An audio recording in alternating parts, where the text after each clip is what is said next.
Greetings of the day. Warm welcome to all the viewers. As you know, today is 27th of July. It has been proclaimed as the World Head and Neck Cancer Day. That has been coined by the Federation of International Head and Neck Oncology.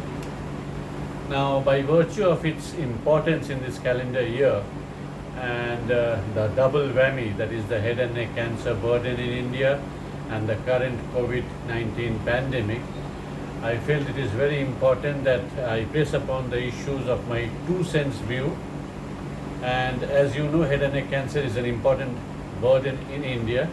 Almost 2,15,000 new cases of cancer head and neck is diagnosed every year according to the Globocan 2018, and of which 70 to 85% of these patients get radiotherapy as treatment modality. Now, this awareness is very important and plays a central and pivotal role so far as diagnosis and early treatment of head and neck cancer is concerned, just to make it as a winning theme.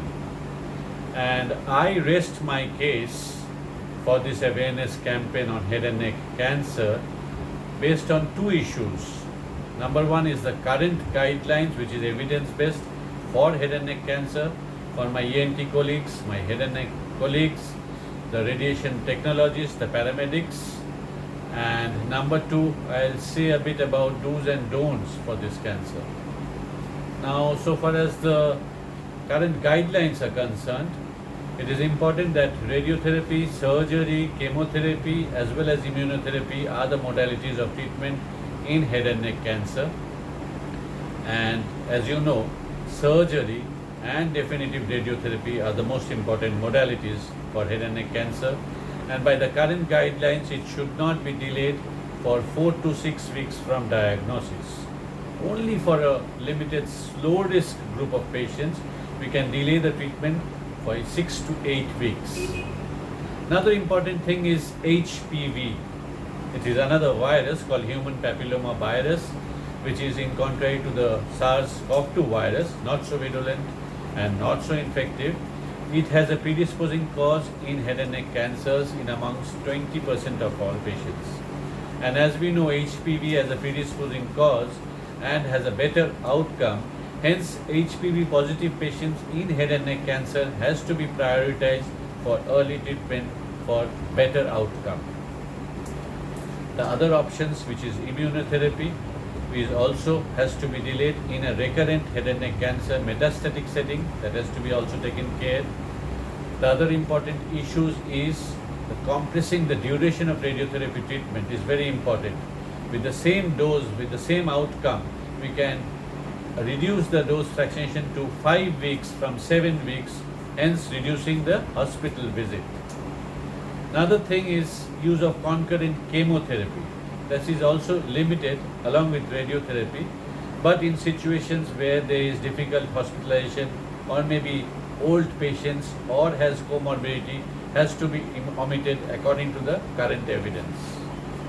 Another important thing is when we are talking about COVID-19 positive patients in head and neck cancer, it has to be important. Delayed in initiation of treatment is important. It all depends upon the location of the radiotherapy facility, the manpower, and of course if there is a separate entrance for the radiotherapy machine, that has to be also taken care. I think a bit about follow-up and evaluations is important because, as you know, COVID-19 pandemic is unprecedented and one has to pragmatize the treatment modality based on its current evidence.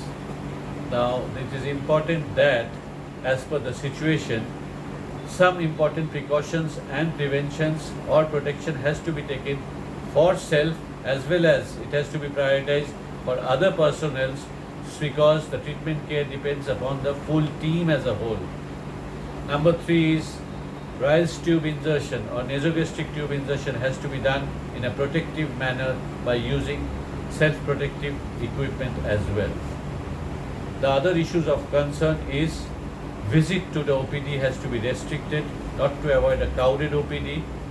And for follow-up head and neck cancer patients, it is important that one does do teleconsultation to avoid hospital visits in given situations. Thus, treatment in head and neck cancer has to be strategized and continuously evolving depending upon the current situation. So stay safe and have a nice and safe year ahead, sir. Thank you.